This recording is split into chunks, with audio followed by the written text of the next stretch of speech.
Good to see everybody. Good afternoon. It's been a while since I've seen some of you. Once the kind of the academic calendar, the sports calendar ends, we have a little bit of hiatus of seeing you folks. So appreciate you coming out on short notice. But as you can imagine, it's been a pretty busy couple of weeks since June 6th when the House settlement was finalized by Judge Wilkin.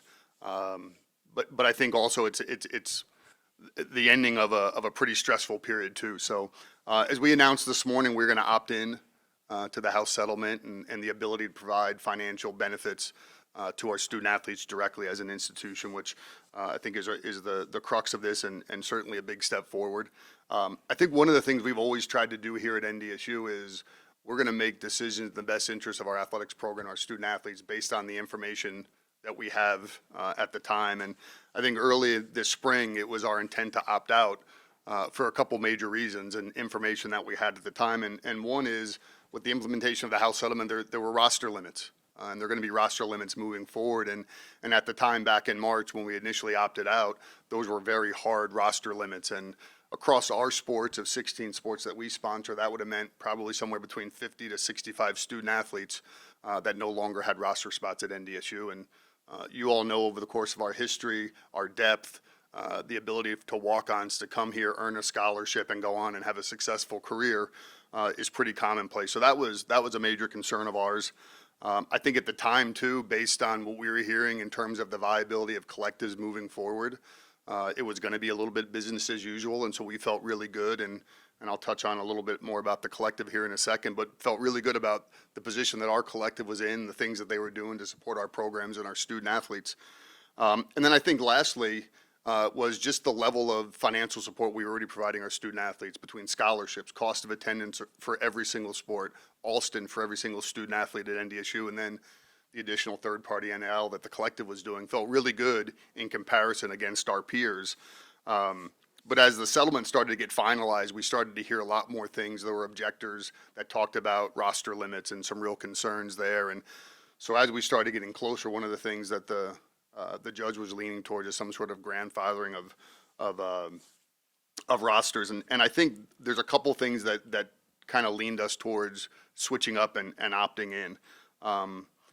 Again, I go back to what I said earlier about trying to make the best decision for NDSU in the future with the information we had. And there was significant new information once the House settlement was finalized. The grandfathering of rosters, that was something that was really important to us based on what I said earlier.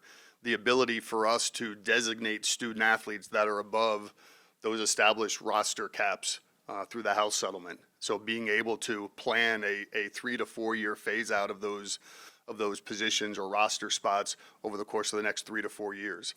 That gives our coaches the opportunity to do that, and it's a fair way to treat our student athletes who've been a big part of our program. And a lot of those kids end up being walk-ons, and some of those are our greatest stories. And so the ability to be able to grandfather them in. And the other caveat too is I think a lot of mid-major FCS programs talked about, well, maybe we won't opt in year one, maybe we'll opt in year two. Well, you get one chance to opt in and grandfather your rosters.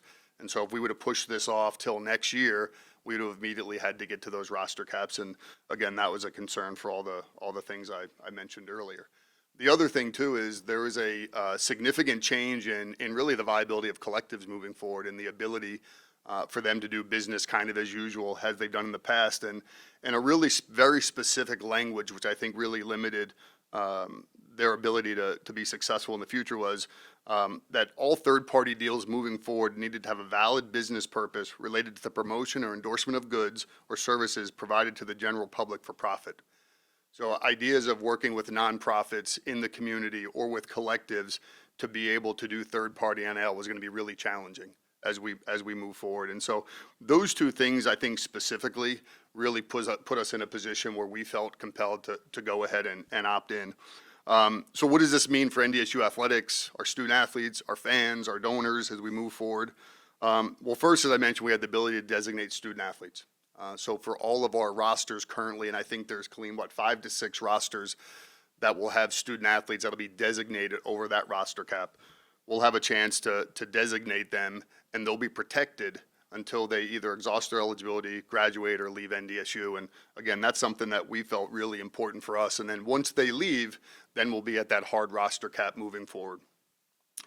Institutional NIL, now have the ability to compensate directly student athletes for their NIL instead of relying on third-party entities to do that. With the financial settlement terms, as I mentioned, the collectives are really restricted in what they're going to be able to do moving forward. But I do want to just spend some time on the collective for a second. Got a chance to meet with Jay Bartley and Kurt Wittich on Friday, and shared with them our decision moving forward. And it wasn't the first time. We had several conversations with them where there was a possibility this was the direction that we were going to go. And so I just want to be the first to just thank them for all that they've done.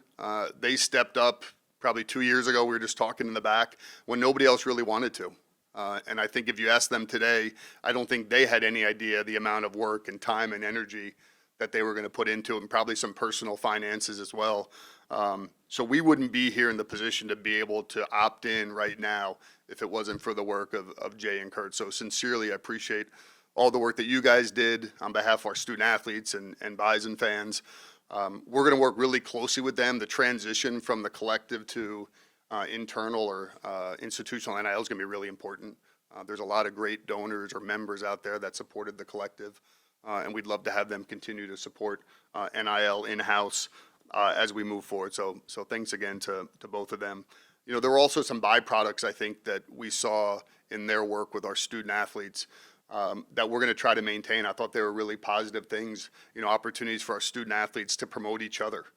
You saw a lot of football student athletes, basketball student athletes promoting other sports and coming out and trying to drive fans. To me, those are all good things. Those things need to continue. The ability to engage with fans in a different way than we have before, more directly, get them behind the curtain a little bit. And so those are things that, that Jay and Kurt did that I thought were really positive, that there's ways for us to engage our fans at a different level. We want to continue to do that.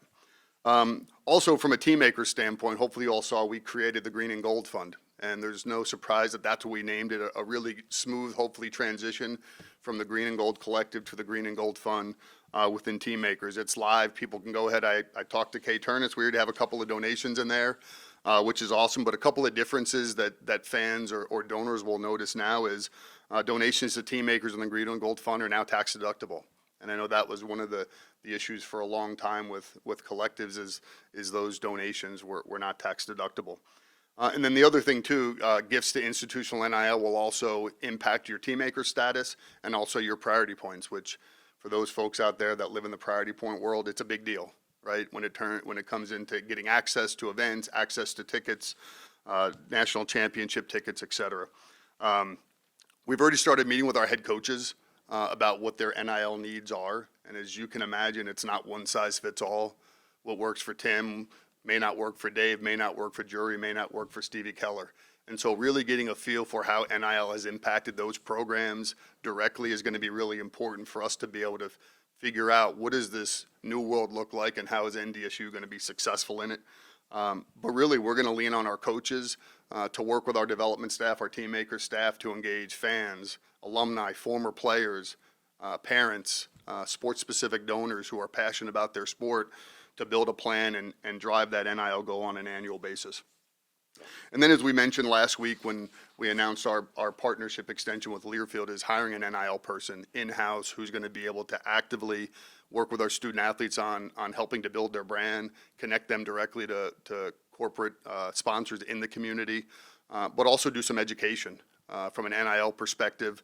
And then as part of the house settlement, NIL Go is the third-party clearinghouse for any third-party NIL deals. And so that person working directly with student athletes to make sure we're compliant, getting those third-party deals in a timely manner and making sure they're getting approved. So, I would say one of the biggest challenges, frustrations, stressors, if you ask me, if you ask our coaches over the last couple of years, has been the unknown. I've always been a fan of, hey, let's have a really good plan, let's be strategic, let's make timely decisions on the best interests of NDSU, and that's been really hard the last couple of years with a lot of unknowns and questions in terms of how we're going to be able to move forward. And so that's why I'm excited about the settlement, is the opportunity for us to be strategic and really make some long-term goals and plans that are going to impact NDSU for the next 20 years. So we have a lot of work this summer as we get up and running from an NIL perspective, as we transition from the collective, as we create institutional NIL contracts, managing rosters and compensation through a general manager tool, and educating our fan base on the importance of their support of the Green and Gold Fund. So it's going to be a busy summer, but as I think it was Jory who I emailed last night. It's an exciting time. It's full speed ahead, and we're all in, and you have to be all in this environment. And so we got a great team, and I think we'll have a good plan, and we're ready to move forward. So I'll take any questions. Is there concern of maintaining the momentum of the collective? I think a little bit, and that's where, when meeting with Kurt and Jay is, I think, because the need still remains. It's now we're just doing it through a different mechanism. And so I think trying to build off the momentum that both Jay and Kurt have established, being able to deliver on a lot of the things that they were able to deliver to their members that were different than maybe things we've done with donors in the past. So I think that's going to be critically important. And for us to reach out to them right away and thank them, because again, the reason we're here is because those folks got on board early, believed in this, and quite frankly had an impact. And so if we can let them know that impact is still critical, still really important. We're also hopeful that the tax deduction piece will unlock some folks who maybe were a little more hesitant to make donations to support this. So I think we're really hopeful. I think we're confident. Again, I think Jay and Kurt are both committed to working with us and for us to get in front of those folks and just let them know how important their role is in our future. You would add a cut if you did grandfather the caps in?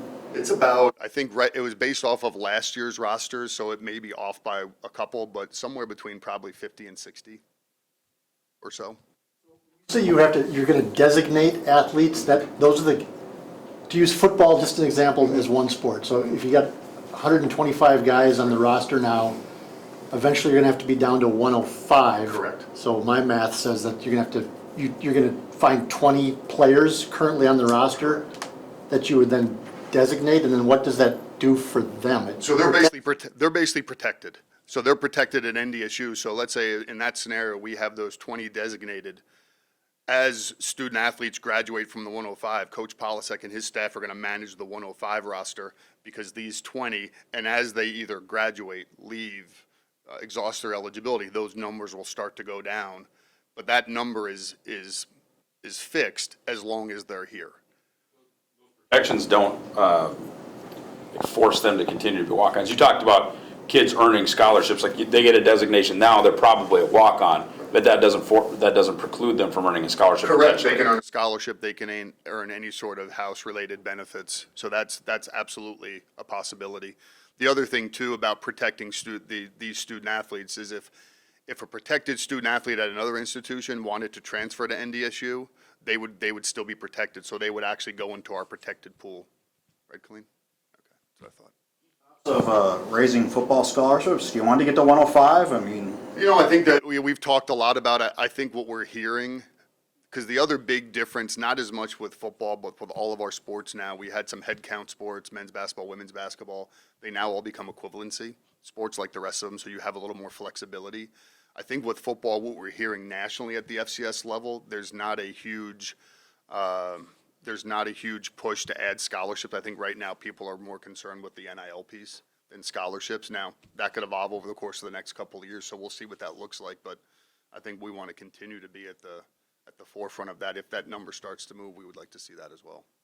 Create specific fundraising arms or fundraising events for the Green and Gold Fund. I mean, you have your buys and opens, you have your other things, or is it just kind of treated as one big bucket? Can it even be treated as one big bucket? I think we are going to have it as a standalone fund where there may be some very specific events tied to those donors. And again, I go back to, I think, with the model after the collective where they were giving those folks maybe a little bit different experience. The nice thing is now is anybody who's part of the Green and Gold Fund is also a team maker. So they're going to expand their opportunities for team maker events as well. And so having them more engaged in a number of different levels. But we're going to want to be really specific with what those funds are utilized for, how they're measured. Donors can still have it directed towards a certain sport if they want. We'll have a general one as well for NIL or revenue share. But they'll also be able to designate a sport if they want. I'm sorry. What happens to walk-ons then in the future? If you're capped at 105, North Dakota State football and other women's track have always thrived on walk-ons.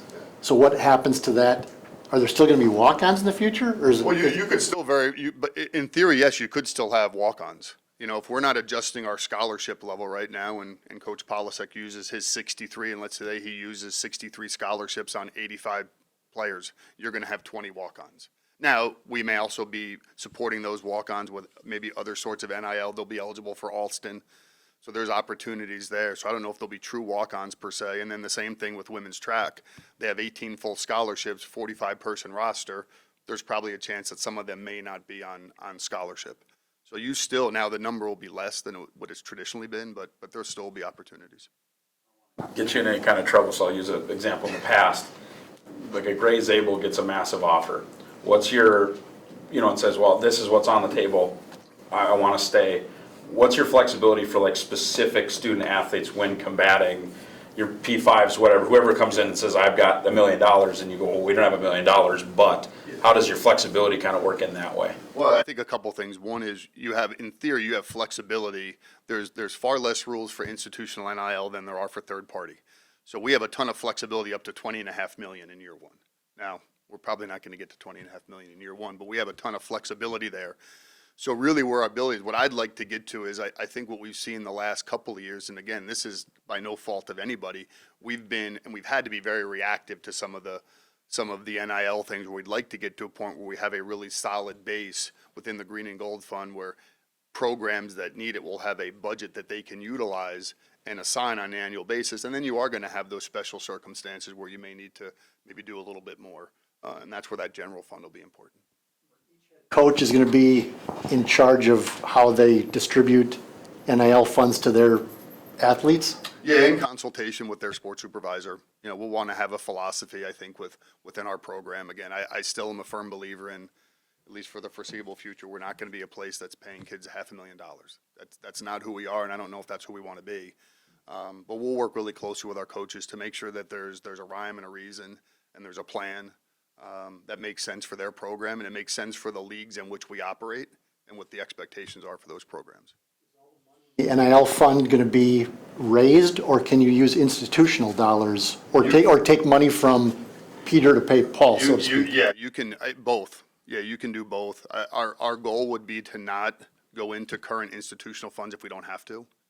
We'd rather go out and raise it, because if you're taking it from somewhere, you're taking it away from a program, you're taking it away from a support area. We'd like to not do that, because we feel like we operate at a really high level. We give all of our programs an opportunity to compete for championships, so we'd like to not have to do that, but schools can, and I think that's why you're seeing a lot of mid-major schools opting in, because they can use institutional funds to fund NIL.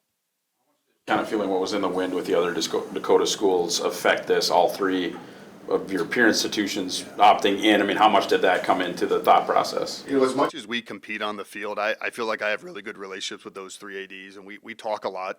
Like I said, as much as we want to beat each other, we also know that the four of us together is pretty strong. I do, though, think that this decision really is independent of the institution. I really do, because there's so many factors that impact people. Like early on, we were going to opt out. We were opting out for a roster standpoint, and because we were doing some really good things from a financial standpoint where maybe some of our peers weren't, and that's where they felt maybe more compelled to have to opt in. But the fact that we're all on the same page is probably not a bad thing. And all this. That's we've been fortunate. Long before I got here, and we've continued it. We actually have a Title IX lawyer that we work with every year. One, just to make sure we're compliant with all areas of Title IX. And so we'll work with him. We had talked to him early on. We were opting out and had a really good plan for what that would look like, and want to make sure that we're heading in the right direction as we opt in as well. Dan Cohen. Complexities when it comes to getting international student athletes involved with this? I think there are, just because, again, limitations on visas and what they can earn, and so those are things that we'll have to kind of manage as we go through. I mean, we have a small percentage of international students, but we have some, and so they could absolutely be impacted. So I want to make sure we're on top of that early on. So if there are opportunities for them to be supported financially, that we're doing it the right way and not jeopardizing their visa. Off of the information you guys provided in the statement of, things that you have planned in the future, how important is it to have that runway so you guys are hitting the ground running instead of, hey, we opt in, but we don't have a plan in place? Well, it's a good question. If in a perfect world, I would have loved to have made this decision 5 months ago. You know, and I think folks that did early on, again, without all the information, if we had this information 5 months ago, our plan would be way more solid than it is today. Now, again, I credit our development staff, our compliant, all the folks that we have here that have put some plans in place that we are going to hit the ground running. But we have a lot of work to do this summer in terms of developing institutional contracts. What do those look like? Making sure we're protecting the institution, we're protecting the student athletes. So there's still a lot of moving parts that we have to get figured out. But the fact that we have a fund in place, we're going to have some messaging out there, we're going to have communications with collective members, our Team Acre database is going to hear from us. So I feel like we have a good plan, even though we're probably 3 months behind. And again, the credit goes to our staff on putting together a really good plan for that. Institutional contracts have a chance to decrease the frequency of transfers? I mean, I don't know what kind of language you can put in them, but if you have a student athlete under contract, you feel like there's a chance that it's not going to be as mobile as it has been? Well, I think two things. I think one, the fact that there's caps in place now at the highest level, I think that'll probably reduce some of the movement, at least at the large dollars that we saw this year. I do think I think part of what's been wrong with our industry for the last couple of years is that there isn't equal protection. There's been a lot greater protection for student athletes in the institution. I think these contracts can bring that back in balance. I think student athletes will feel a lot better too, having something in place that guarantees certain rights to them, but also there's certain protections for the institution too. So I'd like to think so. I still think if you polled 99.9% of our student athletes here, they're having an unbelievable experience. And they feel like they're treated really well. They have the resources they need to be successful. And so I feel like this is an area that we can continue to be competitive in. Is it going to be 100%? Are we going to keep everybody? Probably not, but I like our chances a lot better than some of our competitors. Unlikely you're going to get to 20.5 million this first year, although it's possible. Do you have a number in mind of where you want to go? I mean, is it, We do. Again, and a lot of that's come from working with our coaches in terms of what their needs are. I'll probably steal something from folks we've seen in other ways. It's like showing your playbook. And so don't necessarily want to share our playbook right now if we don't have to, because there is some competitive advantage or disadvantages to some of this stuff. And I just feel really, really good that we're going to have a really good plan. We're going to put our coaches and student athletes in a really good place. But I think for now, we'll probably keep that undercover.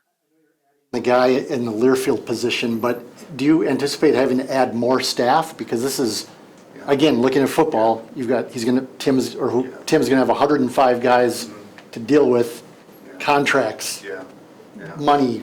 I mean, a lot of these bigger schools are getting general managers for their football programs. Well, I would say on one hand, I feel really good because of just the amount of full-time development and fundraising staff we have. And so adding this to their plates to say, okay, this is now a prong that's really important to us and we have to actively go and get. So from that standpoint, feel really good. The other piece is kind of we'll see. Myself and Colleen are going to take on a large role and responsibility and a lot of the GM role for year one. I think just to make sure we have all the things in place that we want to have in place. But just based on the things that we've seen too, it's a lot. I mean, it's a lot. But if we feel like we have a really good base, then we can decide, does that require a new position? Is it a full-time FTE? Is it part-time? Is there somebody on staff that steps into that role? So I think that would probably be TBA. And we'll see probably this time next year whether we think we need to go out and hire somebody or we can reassign within the department. Feeling like you're kind of 5 months behind. How much more behind would you be though without Jay and Kurt and what the collective did? I mean, how much groundwork has been kind of there just because they were out doing this and you're not starting from zero? Well, I think again, what they've done the last couple of years has put us in this position where it's not a new concept to fans and donors. We've seen it in action and be really helpful to our programs. And so I think there's enough across the community that people see the value of NIL. And it took a while. I mean, they would tell you it took a while for people to get on board with this. It was a new concept. It was different. But I think now, 2.5 years into it, I think people see the value in it.